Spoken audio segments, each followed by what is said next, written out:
Hey, listeners. I'm doing another solo episode on the podcast, and it's very impromptu. I've just come off recording a podcast. I was a guest on a podcast with Debbie Payne, who was one of my previous podcast guests, and we were having a chat. And I got she asked me about my childhood and how events from my childhood have led me to being the person that I am today. And I got super, super emotional because it's coming up to my birthday. My birthday is on the 15th, so in a couple of days. And this time of year is I have a funny relationship with this time of year because 45 years ago, on the day before my 12th birthday, is when my mum, my beautiful, gorgeous, loving life mum, suddenly passed away. And so the day before my 12th birthday is etched in my foreverness. And, I'm just reflecting on what that means and how I navigate that. And I don't want this is not a whole woe is me, dwelling in the past, but it's about capturing, I guess, I can't change the past. I can create my future, but the things from the past still 45 years later still impact me. And I was reflecting even before the podcast with Debbie this morning about, if I could change things,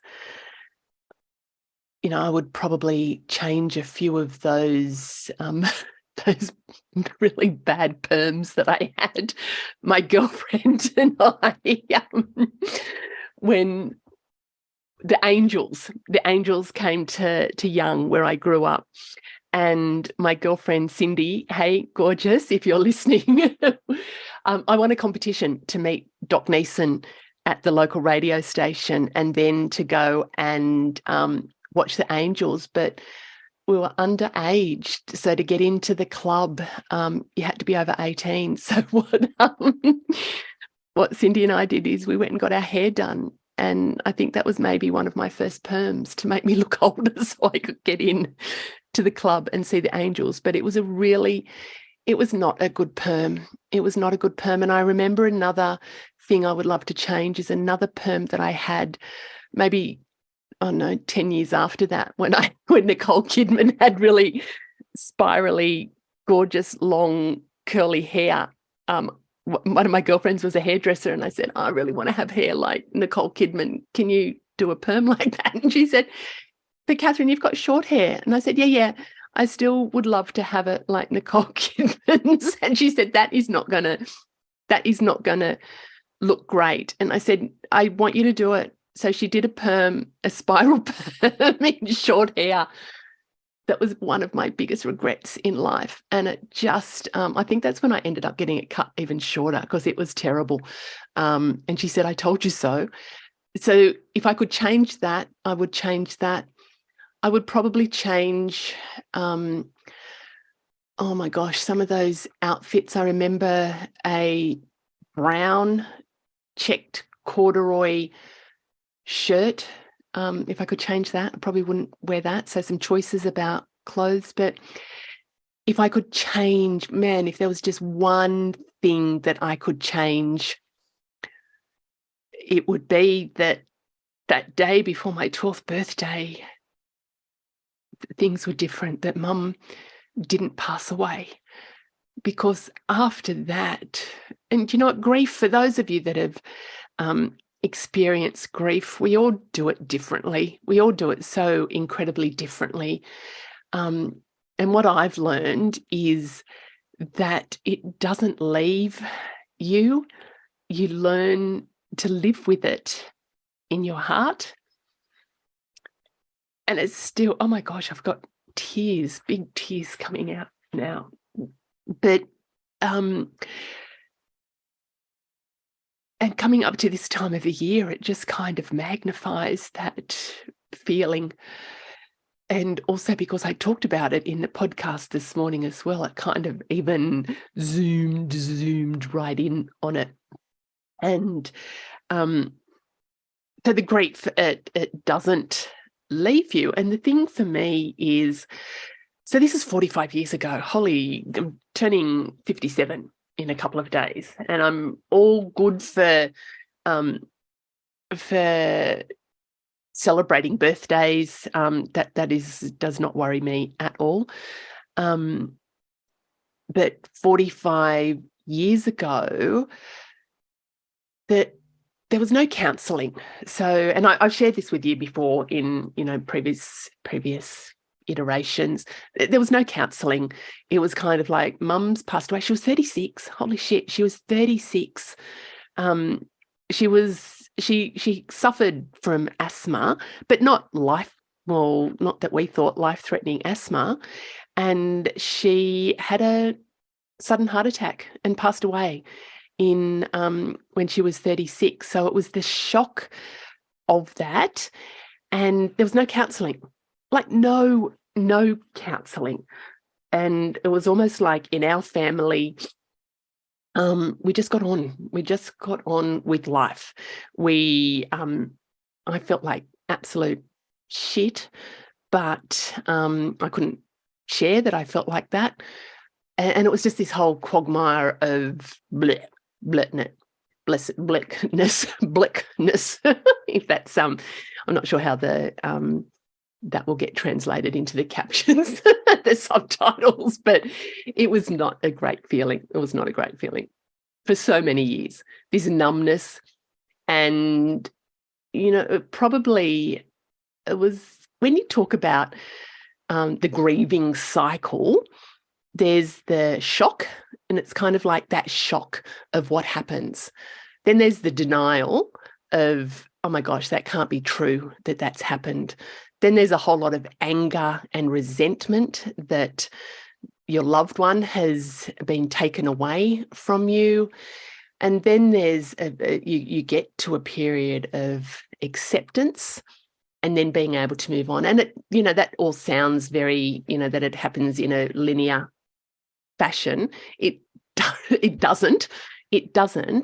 But I would say I was absolutely in shock for a long time. Denial, I can't recall going through denial. Maybe, I can't believe that this has happened. I was stuck in that anger stage. And it wasn't anger. I don't recall there being anger directed at my mum has gone, my mum has passed away. I'm angry about that. I was just angry with life. I was just angry. I was numb and angry, if that's the reflection. And that was for many, many, many years. It was like, I don't even know what I'm feeling. I wouldn't have said that I was angry. And it was, oh gosh, it's probably about 10, 15 years ago. I bumped into a girl. She wasn't a close friend from school, but I bumped into her and we were just reflecting about, growing up and about school. So she was certainly an acquaintance. And she said, oh my God, Catherine, you were just such an angry person. And I said, really? And she said, yeah, you were always angry. Whenever I knew you, you were just angry. I was like, oh my God, I did not kind of realize that. And then when I reflected, it was like, yeah, I was angry. I don't know. It'll be interesting.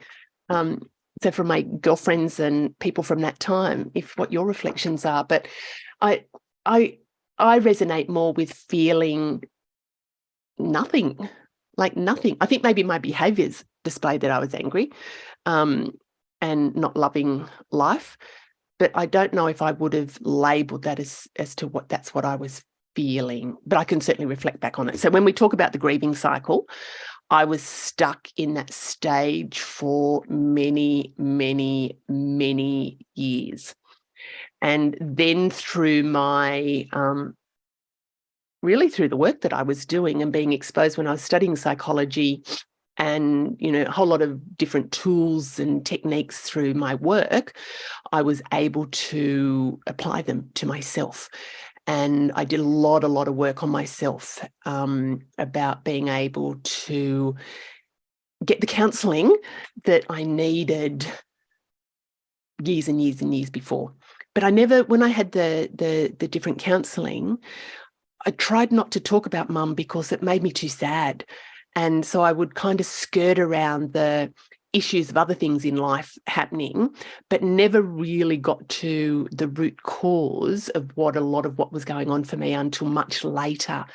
And then I would say it was, a lot of years after mum passed away that I got to that acceptance stage. Now, knowing what I know now, and times have really, really changed, there's a lot of work that gets done for people, through that grieving cycle. So for me, it was about grieving the loss of a loved one and, my role model in life, so the loss, but grief is also around loss of, identity, loss when people change careers, loss of who they were in their career, retirement. There's a grieving about who I used to be, relationships, when relationships end or break down. There's a grieving around the what was, and the loss of not being able to conceive or have babies or losing babies. It's not just the grief of losing what was, but it's also about losing the what could have been. And that's where a lot of the stuff that I think about now, that it wasn't just about losing mum and the sadness, but there was a lot of the grief was around her not being there for me and for not being there for me at different points in my life. Oh my God, when I had my own kids, the first baby I ever held was Ellie, my firstborn, and I held her, and I held her, and it was kind of like, holy dooly, what do I do? What do I do with this baby that won't settle, that won't feed properly, that won't, there was people that were all very well giving me advice, but that's a point. When I had Henry as a baby, I was a little bit better, but maybe not much. But even, special day of being married, all the different, being a grandmother, missing out on all those different events in life were things that, that's part of the grief as well. So I have accepted that there are things in life that we can't change, those perms, those outfits, and my gorgeous, gorgeous mum passing away. But what I have learned is that, reflecting on it as something, I used to actually reflect on it as being really hating the 14th of April, because that was the anniversary of when, and she did pass away, but I really hated that day and I didn't celebrate. I kind of went into that, I don't want to deal with it day, which meant that I don't want to deal with my birthday. So for many, many years, I hated celebrating my birthday. There's not many things I hate, but that time of year I've really, really hated. And what I've learned over, it probably correlates to the number of birthdays I've had, is I don't hate that time of year anymore. I recognize it. I pay, tribute to my mum, and I do that all the time. I connect with her. I connect with her all the time through my means and my connections. So I've changed my language and I've changed my thoughts about the past. I used to even refer to it, in addition to hating what happened, I used to refer to it as, all that shit from my past, all that, the shit that happened in the past. I don't say that anymore. And I haven't said that for a number of years. I really changed my view of the past, and it's about honoring the past. That and it might seem like a really weird thing that I honor that my mum passed away, but I do honor because I can't change it. I cannot.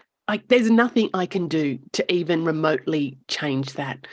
The perms, I know not to do that again, but I can't change the fact that my mum passed away. I can't change the fact that there was no counselling around that. I can't change the fact that I was angry and probably not living my best life. I can't change that, but I can recognise it and I can honour what happened. So for me, honour has a real energy to it that brings that it was important, it was special, and it was a part of my life that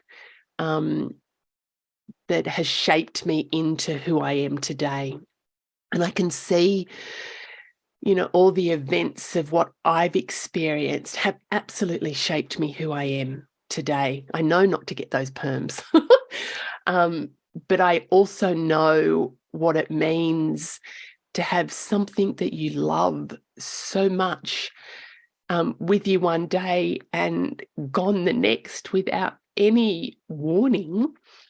I know how precious life is. And I made that decision when I got through a whole lot of, my grieving and healing. I made the decision that I was going to make my life the best and most beautiful life that I could make it. And I have honoured that decision,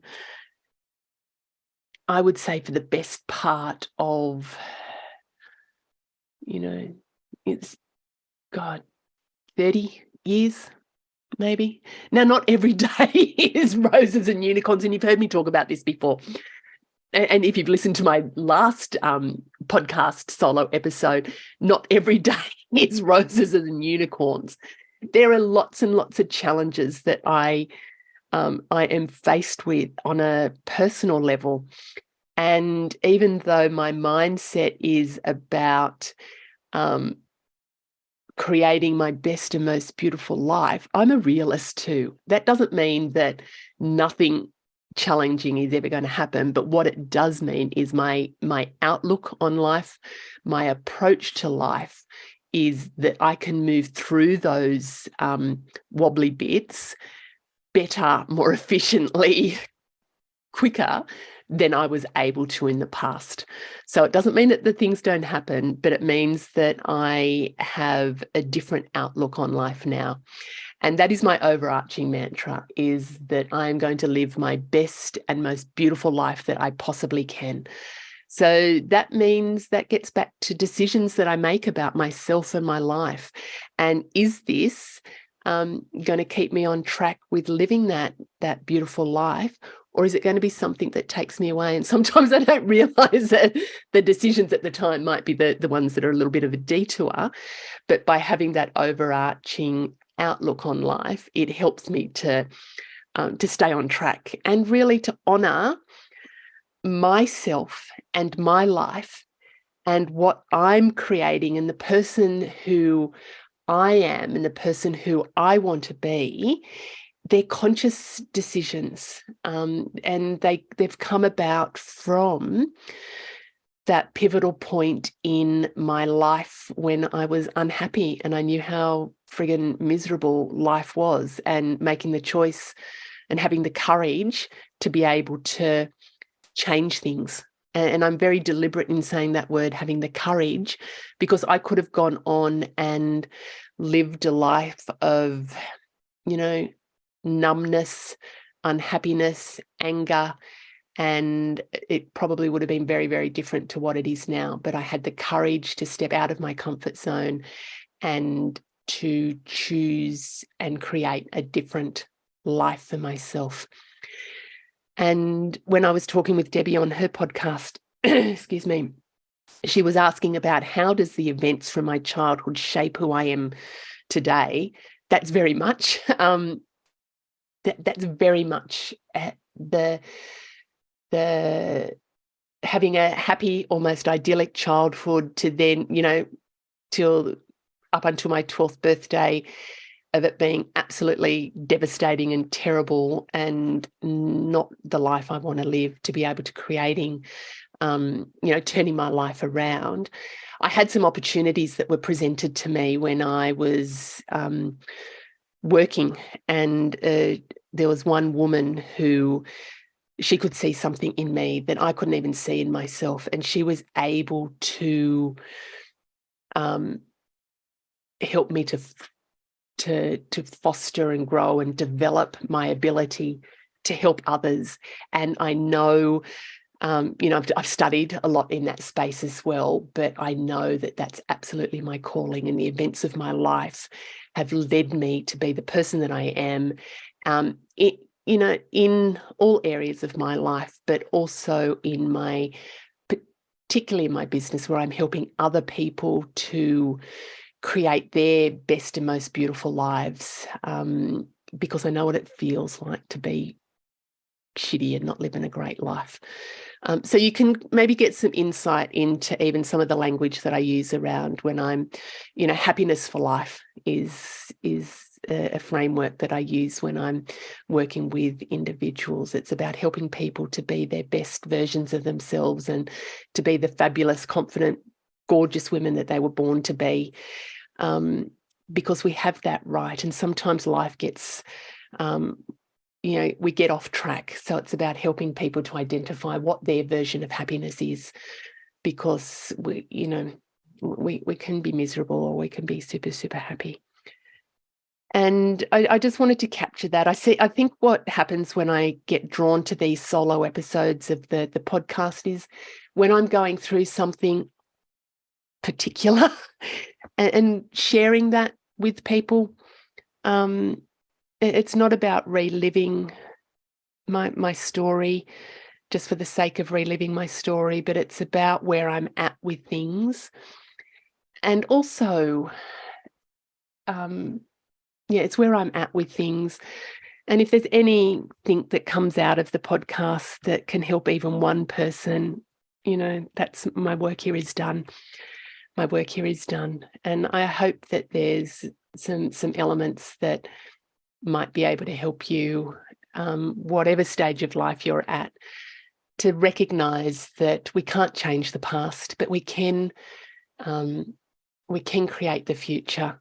And we can create the future. There's still a lot of unknowns. We don't know exactly what's going to happen, but we can be part of that co-creation process where we're actually choosing what we want for ourselves, and we're honoring all the bits that have happened and changing our mindset around some of those things that might not be things that you want to repeat.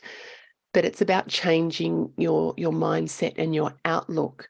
And when you change it on the past, it will help you to move forward in the present, to live in the present, but to also create that future that is one where you are honouring who you are and you're doing what you want in life, and you're showing up how you want to show up in your version of happiness and your version of your best and your version of your most beautiful life. So this has been a little bit of a shorter one. I hope, I hope you've got something out of it. And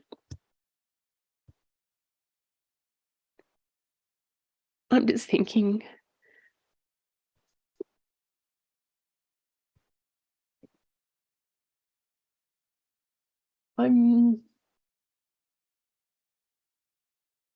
it's about,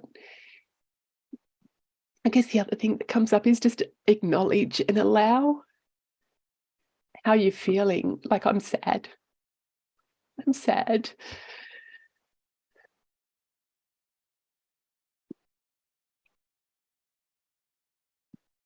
I'm really sad.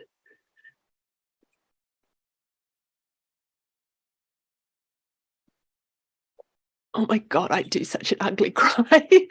um, I I guess one of the other things that I didn't do in the past is I didn't acknowledge how I was feeling. I didn't allow any of the emotions. If I got teary in the past, I would rock solid shut that down. It's like, nah, there is no freaking way I am ever going to cry. And there is no freaking way I would ever cry on my podcast. And there is absolutely no way I would cry if I'm being recorded. But what I have learned is to acknowledge the feelings and to allow them to come up, to allow them to do what they need to do. And when you acknowledge the feelings, that's part of honoring what they are.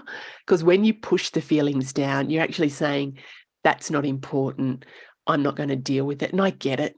You know, there's time and place for when you acknowledge and how you acknowledge, but the process of acknowledging the feelings is important, because that can help it come to the surface so you can do something with it. And what I've learned over the years is to allow that to happen. So even though I've just had that little teariness, thank you very much for for allowing me to do that. I mean, not that you allowed me at all, and not that I needed your permission at all, but I feel heaps better. So maybe you should all have your own podcast and just talk about stuff and share it with the world, because I feel heaps better. So the sadness, absolutely, around the day before my 12th birthday. And what I have done over the years is I choose to celebrate my birthday in so much freaking style. I love my birthdays because that is a celebration of me, and that is an anniversary of the day that I was birthed into this lifetime. And that's a really important day to celebrate, as are all of your own birthdays. And a couple of years ago, I kind of made some connections with Mum passing away the day before my birthday. It actually brought so much more of a closeness, because it was like that circle of life, that her life ended the day before my life, the anniversary of my life began. And I feel very, very connected to her in a way that when I was younger and hating that day, I did not feel connected. So I actually do a ceremony. You know me, I do I do ceremonies and sacred kind of stuff for lots of different things, but this for me is a really, really sacred time in my life. And to acknowledge the beautiful gift of my mother's life, the beautiful gift that she gave me in birthing me, and the beautiful gift that I have, and gifts that I have received since her passing.